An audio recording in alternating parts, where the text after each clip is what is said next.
What's the problem? Sounds, What's the problem? What's the problem? someone killed my parents. Pardon me? Someone killed my parents. I hated it. I hated it. Halo, saya Vera. Selamat datang di Jendela Vera, di mana kami akan menguak segala misteri dan kriminal yang ada di dunia.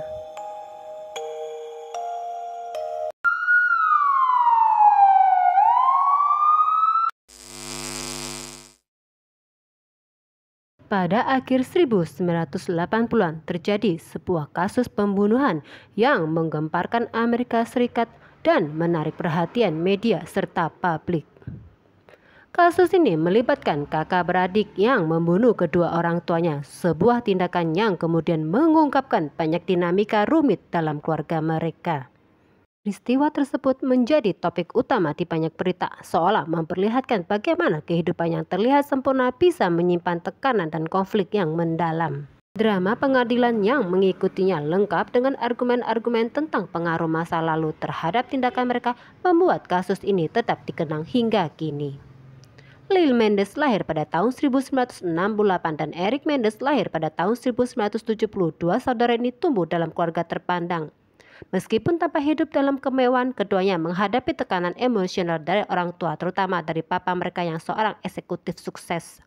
Di balik penampilan keluarga sempurna, Lil dan Eric hidup di bawah kendali Josh Mendes. Josh sendiri dikenal sebagai papa yang otoriter dan perfeksionis. Kondisi ini menciptakan tekanan psikologis yang besar bagi kedua saudara tersebut.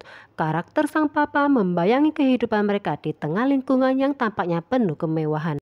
Pada malam pembunuhan, Lil dan Eric Mendes menembak orang tua mereka, Josh dan Kitty. Pembunuhan tersebut diketahui menggunakan senapan shotgun dan terjadi di ruang tamu rumah mereka. Papanya Josh mendapatkan 6 tembakan, sementara sang mama ditembak sebanyak 10 kali. Police,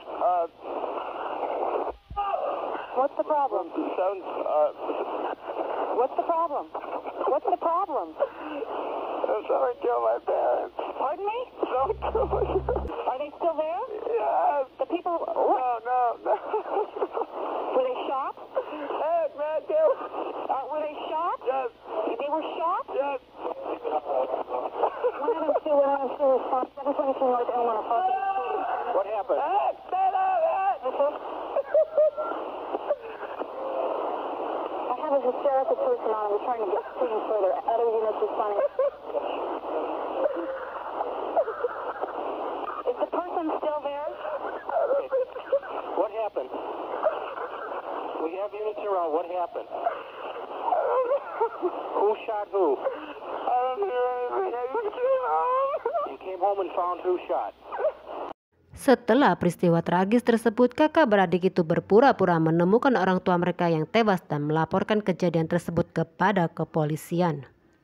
Namun penyelidikan yang dilakukan pihak berwenang segera mencurigai kedua bersaudara ini ketika mulai menghabiskan uang warisan orang tua mereka secara berlebihan. Tindakan ini menimbulkan kecurigaan yang mengarah pada penelusuran lebih lanjut mengenai keterlibatan mereka dalam pembunuhan tersebut. Eric akhirnya mengakui kepada terapisnya bahwa ia dan Lil adalah pelaku pembunuhan orang tua mereka sendiri. Pengakuan ini menjadi bukti penting dalam kasus hukum yang menimpa keduanya. Setelah terapis melaporkan pengakuan tersebut kepada pihak berwenang, polisi segera menangkap Eric dan Lil pada bulan Maret 1990. Penangkapan ini menjadi awal dari proses hukum yang panjang dan penuh kontroversi. Kasus Mendes bersaudara menarik perhatian nasional saat disiarkan langsung di TV. Dalam persidangan pertama, pengacara mereka berargumen bahwa tindakan pembunuhan tersebut merupakan hasil dari tahun-tahun penyalahgunaan fisik dan emosional yang dialami oleh kedua bersaudara tersebut. How did you feel at 18 about the fact that your father was having sex with you? I hated it. I hated it. I hated it. Meskipun ada bukti-bukti yang cukup kuat tetapi tidak dapat mencapai kesepakatan sehingga persidangan pertama berakhir dengan hung jury. Situasi ini memicu ketegangan serta ketidakpastian mengenai masa depan Lil dan Eric di pengadilan. Setelah melalui persidangan kedua pada tahun 1996, Lil dan Eric dinyatakan bersalah atas pembunuhan tingkat pertama. Mereka kemudian dijatuhi hukuman seumur hidup tanpa kemungkinan bebas bersyarat, yang berarti mereka akan menghabiskan sisa hidup di penjara. Hingga saat ini keduanya terus berjuang untuk mendapatkan keadilan serta pengakuan atas trauma yang mereka alami selama masa kecil. Kasus ini tetap relevan dalam diskusi mengenai kekerasan dalam rumah tangga dan dampaknya terhadap anak-anak. Dan kasus ini kembali trending setelah Netflix mengangkat kasus kedua kakak beradik tersebut. Opini masyarakat pun terpecah. Ada yang mendukung Menendez bersaudara. Ada juga yang menganggap mereka memang merencanakan semua pembunuhan tersebut demi harta orang tuanya. Lalu, bagaimana menurut pendapat kalian?